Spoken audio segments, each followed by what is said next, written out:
My professor husband. कशिश ने उसके लिए भी आज ब्लैक जीन्स और ब्लैक ब्लेजर निकाल कर रखा हुआ था, जिसके नीचे लाइट पीच कलर की टी शर्ट थी। और विराज ने जैसे ही वह कपड़े देखे और वे कशिश के कपड़ों से पूरे मैच कर रहे थे, तो विराज ने चुपचाप वही कपड़े पहन लिए। क्योंकि कशिश को मैचिंग और ट्विनिंग का काफी शौक था, ताकि पलेक जैसे कपड़े पहने और वे दोनों साथ में चलते हुए एकदम परफेक्ट पल लगे। इसलिए वह ऐसा करती थी और ऐसा करने से फोटो भी अच्छी आती थी। विराज अब कशिश को अच्छी तरह से समझ चुका था, इसलिए किसी भी बात पर कोई सवाल नहीं करता और कशिश के लिए तो सारी चीजें करने को तैयार रहता था, जिससे कि उसे कशिश के चेहरे की वह बड़ी सी मुस्कुराहट और खुशी देखने को मिले। कुछ ही मिनटों में विराज रेडी होकर आया। उसने किश का हाथ पकड़ा और वे दोनों एक साथ वहां से बाहर निकल गए। वे दोनों एक दूसरे के हाथों में हाथ डाले हुए वहां पर चलते हुए जा रहे थे और कुछ दूर चलते हुए कशिश को प्यास लगी और विराज ने आसपास देखा तो वहां पर एक काफी बड़ा फूड आउटलेट था। विराज वहां पर अंदर गया और कशिश भी उसके साथ थी। उसने कशिश के लिए स्ट्रॉबेरी मिल्क शेक ऑर्डर किया और अपने लिए सॉफ्ट ऑर्डर किया और दोनों उसे पीते हुए बाहर आने लगे। कशिश ने वह पीते हुए, वाह, ये तो बहुत टेस्टी है। और अभी भी वे दोनों एक साथ चल रहे थे। कशिश को वह काफी पसंद आया तो विराज ने कहा, मुझे लगा ही था तुम्हें स्ट्रॉबेरी मिल्क शेक पसंद आएगा। कशिश ने मुस्कुराते हुए कहा, मैंने पहली बार ही ट्राई किया है और यहाँ का टेस्ट वैसे भी इंडिया से अलग ही होगा, इसलिए मुझे अच्छा लगा। नहीं तो मुझे मिल्क वाली कोई भी ड्रिंक जल्दी पसंद नहीं आती है। कशिश ने विराज को बताया और विराज उसकी बात कभी ध्यान से सुन रहा था। वे दोनों चलते हुए आगे आए और वहां आगे वे दोनों एफिल टावर की तरफ ही बढ़ रहे थे, लेकिन काफी दूरी पर रुक गए क्योंकि वहां से एफिल टावर पूरा नजर आ रहा था और रात के लगभग 8 और 9 बज चुके थे और आसमान में अंधेरा हो चुका था। लेकिन वहां पेरिस की सड़कें पूरी तरह से रोशन थी। रात के अंधेरे में भी रोशनी से नहाई हुई उन सड़कों के बीच एफिल टावर अलग से जगमगा रहा था। उसकी चमक जैसे कुछ अलग ही थी बाकी रोशनी से, क्योंकि बीच में जो लाइटिंग थी वह लगातार जलती बुझती रहती थी और अलग अलग तरह के पैटर्न क्रिएट कर रही थी, जिससे कि वह जगमगाती हुई रोशनी जो एफिल टावर से आ रही थी सभी का ध्यान अपनी तरफ खींच पाए। और एफिल टावर ही पेरिस का सबसे मेन अट्रैक्शन है, एक ऐसी डेस्टिनेशन जहां पर पेरिस घूमने वाले सारे ट्रैवलर जाना चाहते हैं। कशिश की आंखों में भी उसकी चमक नजर आ रही थी और उसने अपने फोन में नाइट मोड लगाते हुए काफी सारी फोटो क्लिक की और विराज की आंखों में देखकर कहा, सच में ये बहुत रोमांटिक है। अब मुझे पता चला पेरिस को सिटी ऑफ लव क्यों कहा जाता है। कशिश ने आसपास देखा तो वहां पर उसकी ही तरह काफी सारे कपल थे। उनमें से कुछ तो खुलेआम मेकआउट कर रहे थे, क्योंकि वहां पर यह काफी नॉर्मल था। कुछ किस कर रहे थे तो कुछ उनकी तरह हाथ पकड़े हुए बस एक दूसरे से बातें और एक दूसरे के साथ टाइम स्पेंड कर रहे थे। लेकिन पूरा माहौल काफी ज्यादा रोमांटिक था, क्योंकि वहां पर यंगस्टर और कपल ही ज्यादा नजर आ रहे थे। विराज ने कशिश की तरफ देखते हुए कहा, तुम्हारे साथ यहाँ पर आना और तुम्हारे साथ बिताया हुआ हर पल मेरे लिए बहुत ही खास है। कशिश, मुझे नहीं पता था इतने कम टाइम में तुम इतनी मेरे लिए इम्पोर्टेंट बन जाओगी, लेकिन अब मैं इस बात से और इनकार नहीं कर सकता। तुम मेरी लाइफ का सबसे इम्पोर्टेंट हिस्सा हो जिसे मैं कभी खोना नहीं चाहता। विराज ने कशिश का हाथ थामे हुए उसकी आंखों में देखकर कन्फेस किया। एकदम से ही तो कशिश को समझ नहीं आया कि वह क्या रिप्लाई दे, लेकिन उसकी आंखों में आंसू आ गए। उसने कहा, आपको भी नहीं पता आप मेरे लिए कितना इम्पोर्टेंट हो। इतना बोलकर वह विराज के गले लग गई। ये बात उसने बहुत ही धीमी आवाज में कही थी, शायद विराज को भी सुनाई नहीं दी होगी, लेकिन कशिश की आंखों में एक अलग तरह का सेटिस्फैक्शन नजर आ रहा था इस वक्त विराज के गले लगे हुए, जब उसे पता था कि विराज अब सिर्फ उसका है, वह अब और किसी का नहीं हो सकता। वे दोनों सही मायने में एक दूसरे के हस्बैंड वाइफ हैं, कोई उन दोनों को अलग नहीं कर सकता। इस बीच वे दोनों घर, परिवार, कॉलेज या वापस लौटने की कोई भी बात नहीं कर रहे थे, बस एक कपल और हस्बैंड वाइफ की तरह पूरी तरह इस पल को जीना चाहते थे, इन खुशियों में जो सिर्फ उन दोनों की थी और कोई भी उनसे छीन नहीं सकता था। वहां पर इसकी खूबसूरत गलियों में पैदल चलते हुए उन दोनों ने काफी अच्छा क्वालिटी टाइम स्पेंड किया और फिर देर रात वह दोनों अपने होटल वापस आ गए। दोनों ही काफी ज्यादा कर चुके और डिनर उन लोगों ने बाहर ही कर लिया था, इसलिए आते ही वह दोनों चिन चकर के सो गए। अगली सुबह एक नई जगह जाने की एक्साइटमेंट की वजह से वह दोनों ही सुबह जल्दी उठ गए थे और विराज की जब आंख खुली तो कशिश उसकी साइड में ही लेटी हुई थी और उसकी तरफ बहुत ही प्यार से देख रही थी।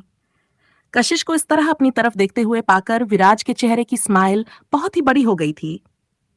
आंखें खोलते हुए विराज ने बहुत ही प्यार से कहा, गुड मॉर्निंग जान, ऐसे क्या देख रही हो?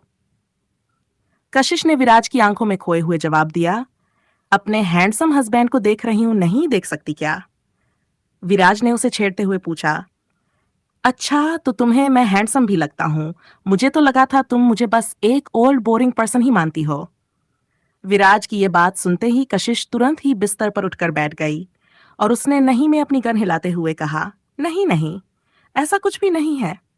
मैंने कब कहा? आप तो मुझे हमेशा से हैंडसम लगते थे।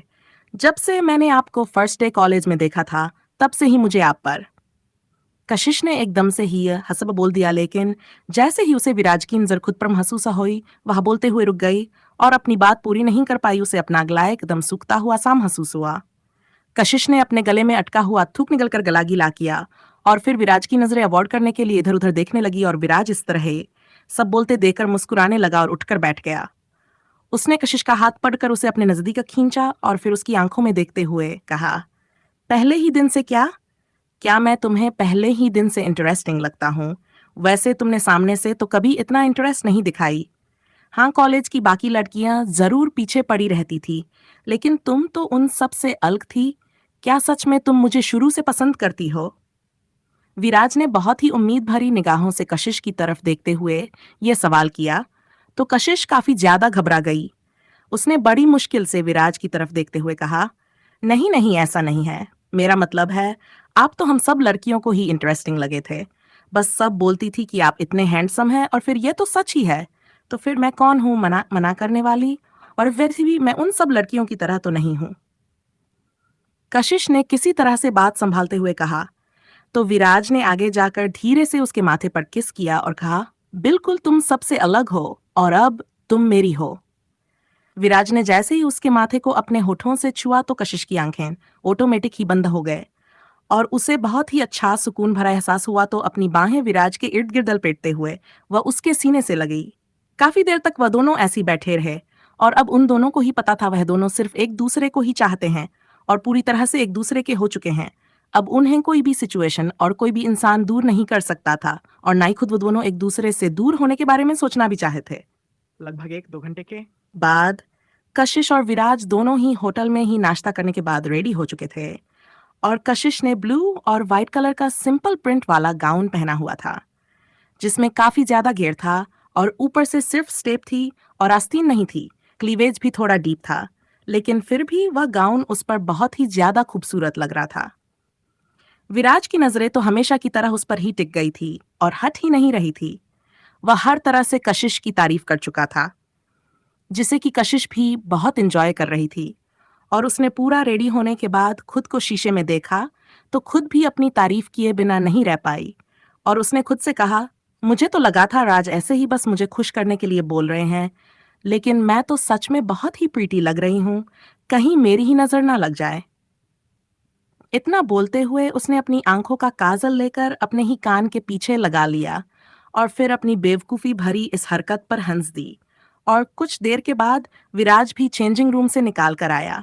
उसने भी लाइट ब्लू कलर की डिजाइनर शर्ट पहनी हुई थी। ब्लैक जीन्स के साथ साथ में ब्लैक कलर का ब्लेजर भी था, जो कि अभी उसने हाथ में ही पड़ा हुआ था। पहना नहीं था, फिर वह शूज पहने लगा तो कशिश उसकी तरफ देख रही थी। विराज के बाल आधे माथे पर आए हुए थे तो वह भी काफी हैंडसम लग रहा था और कशिश तो वैसे भी उसे इतना ज्यादा एडमायर करती थी। पूरा रेडी होने के बाद एक दूसरे के हाथ में हाथ डालकर वह दोनों वहां होटल रूम से निकल गए और विराज में पहले ही बोल दिया था तो आज उनके लिए ड्राइवर कार के साथ ही दरवाजे पर रेडी था। दोनों कार के अंदर बैक सीट पर बैठ गए और उनके बैठते ही ड्राइवर ने कार स्टार्ट कर दी। आज उनका रास्ता एकदम अलग था। यह सारे वह रास्ते थे जहां से कशिश और विराज आज तक एक बार भी नहीं निकले, लेकिन ड्राइवर वही का लोकल था तो वह सारे रास्ते जानता था। कशिश और विराज ने आज ही पाड़ियार पर लंच का प्लान बनाया था। यह भी उनके हनीमूनीज में इंक्लूड था। इसके लिए उन लोगों को नदी तक आना था। वहां किनारे पर उनकी बोट खड़ी हुई थी और विराज ने साथ में आज एक प्रोफेशनल फोटोग्राफर भी हायर कर दिया था, क्योंकि उस रात जो कुछ भी हुआ था उसके बाद से कशिश काफी ज्यादा केयरफुल और अलर्ट लगी थी। इसलिए वह पहले की तरह एंजॉय भी नहीं कर रही थी और ना ही उतरी फोटोज और वीडियो क्लिक कर रही थी, जिस वजह से पिछली रात भी उसने ज्यादा फोटोज क्लिक नहीं की थी। विराज यह सारी छोटी छोटी डिटेल और बदलाव भी नोटिस कर रहा था, लेकिन कशिश ने इतना ध्यान नहीं दिया। इसीलिए जब वह लोग वहां नदी के किनारे पर पहुंचे तो वहां पर एक आदमी ने उन दोनों को हेलो बोल तो कशिश विराज की तरफ देखने लगी और उसने पूछा, ये कौन है? कशिश की कमर पर हाथ रखते हुए विराज ने उसे अपने करीब खींचा और धीरे से उसके कान में बताते हुए कहा, कशिश ये हमारे पर्सनल फोटोग्राफर हैं आज के लिए। ये बात सुनते ही कशिश की दोनों भौहें अंदर की तरफ मुड़ गई और उसने पूछा, अरे लेकिन पर्सनल फोटोग्राफर हायर करने की क्या जरूरत थी? आपको ये तो बहुत ही एक्सपेंसिव होता है। और वैसे भी मैंने तो कितनी सारी फोटोज क्लिक कर रखी है और फोटोज की भी जरूरत है क्या? कशिश को लगा नहीं था कि विराज को भी फोटोज और इन सब चीजों में इतना इंटरेस्ट होगा कि वह एक अलग से फोटोग्राफर ही हायर कर लेगा, वह भी उनकी आज की डेट के लिए, जो कि इस प्राइवेट याच पर होने वाली थी। कशिश को लगा था कि वहां पर याचके कैप्टन के अलावा सिर्फ वह दोनों ही रहेंगे। ड्राइवर उन दोनों को वहां वापस चला गया था और उसने बोला था कि जब भी उन दोनों को वापस आना हो 1 घंटा पहले वह लोग उसे कॉल कर दे तो वह उन्हें लेने आ जाएगा, इसलिए विराज ने उसे जाने दिया। वैसे भी दिन भर ड्राइवर को अपने साथ रखना, उसका भी टाइम वेस्ट करना होता है, इसलिए अभी वहां पर याच पर चढ़ने से पहले सिर्फ फोटोग्राफर ही उनके साथ था। फोटोग्राफर अभी वहां का लोकल एक फ्रेंच पर्सन ही लग रहा था और दिखने में वह काफी प्रोफेशनल भी लग रहा था, क्यों कि उसने ज्यादा बातचीत नहीं की थी और उसके हाथ में काफी हाई क्वालिटी का कैमरा था। कशिश की बात का जवाब देते हुए विराज ने कहा, अरे कशिश, तुम अफेंड फील मत करो। मुझे पता है तुम भी बहुत अच्छी फोटोज क्लिक करती हो, लेकिन फिर भी तुम कितनी भी सेल्फी ले लो, हमारे साथ में फोटोज तो काफी कम है ना। तो मैंने सोचा आज हम सिर्फ कपल फोटोज क्लिक करवाएंगे साथ में, और यहाँ याच पर बहुत ही अच्छी फोटोज आएंगी। विराज की बात सुनकर कशिश ने सोचा कि हाँ, सच में उन दोनों की साथ में फुल कपल फोटोज तो बहुत ही कम है। वह ज्यादातर तो सेल्फी ही क्लिक कर पाती है या फिर बैक कैमरा से रिकॉर्डिंग करती है, तो सिर्फ विराज ही फोटो या वीडियो में आ पाता है। वह खुद को उसके साथ फोटो में कैप्चर नहीं कर पाती। इसलिए फिर कशिश ने कुछ नहीं कहा और ये सब सोचकर वह खुश हो गई और उसने कहा, thank you so much, you are the best. मैं तो इतना सोचा ही नहीं था। चलो अच्छा है, मैंने ऐसे कपड़े पहने हुए हैं, इन कपड़ों में फुल फोटो बहुत ही अच्छी आएगी और हमारे आउटफिट भी मैचिंग है। कशिश को खुश देखकर विराज भी खुश हो गया और फिर वह दोनों ऊपर की तरफ जाने लगे। उससे पहले ही नीचे किनारे पर फोटोग्राफर ने उनके साथ में एक फोटो क्लिक की जिसमें कि पीछे याच नजर आ रही थी और उसके बाद वह तीनों एक साथ ही याच पर आ गए। To be continued.